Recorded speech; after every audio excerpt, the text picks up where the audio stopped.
Nah, nama Bjorka menjadi buah bibir di media sosial akibat aksinya yang meretas miliaran data penduduk hingga data Presiden Joko Widodo. Dan ini pengamat cyber menyatakan bahwa pemerintah harus mulai serius begitu ya, mempertimbangkan aturan dan juga hukuman bagi pelaku dan pihak-pihak yang memanfaatkan kebocoran data ini.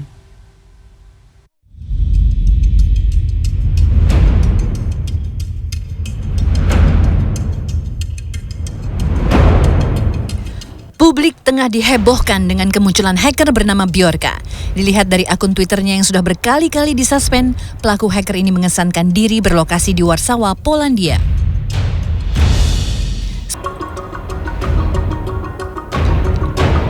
Aksi Bjorka di tanah air dimulai 2 tahun lalu. Bjorka membocorkan lebih dari 90 juta data pelanggan Tokopedia. Aksi ini berlanjut ke Agustus 2022. Sebanyak 270 juta data pengguna Wattpad berisi password hingga nomor kontak dibobol pada 20 Agustus. Masih di tanggal yang sama, Bjorka juga menyebarkan 26 juta data pelanggan IndiHome. Bergeser ke akhir Agustus, tak tanggung-tanggung 1,3 miliar data registrasi kartu SIM bocor ke publik. Pada 6 September, Bjorka menyasar data Komisi Pemilihan Umum KPU sebanyak 105 juta data warga masyarakat disebarkan Bjorka. Tak cukup sampai instansi negara, Bjorka mulai menyasar data pejabat. Presiden Joko Widodo menjadi sasaran pertamanya. Pada 9 September, Bjorka mengulik dokumen rahasia Presiden periode 2019 hingga 2024. Surat rahasia dari Badan Intelijen Negara BIN kepada Joko Widodo tak luput dari peretasan ini. Sehari berselang, giliran data Menteri Komunikasi dan Informatika Johnny G. Plate yang dibocorkan. Bjorka menyatakan hal ini merupakan imbas dari respons Menkominfo yang menyangkal bahwa terjadi kebocoran data.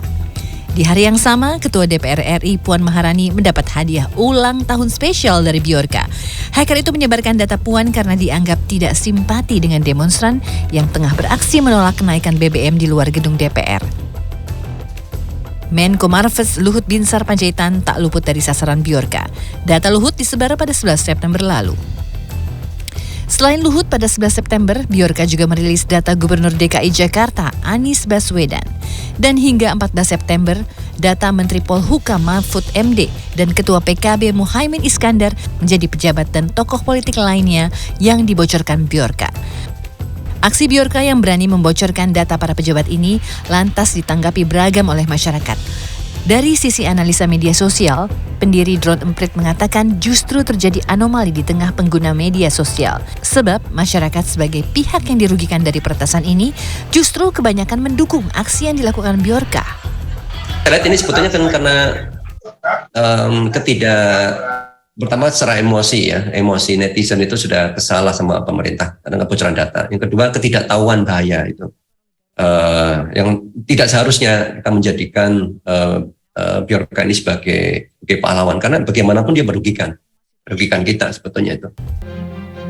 Namun yang menarik dari aksi Bjorka adalah langkahnya yang menyerang pejabat-pejabat publik. Dalam serangannya, Bjorka menertawakan lembaga sebagai badan informatika yang tidak mampu melindungi data negara karena dipimpin oleh orang yang tidak mumpuni. Tim Liputan CNN Indonesia.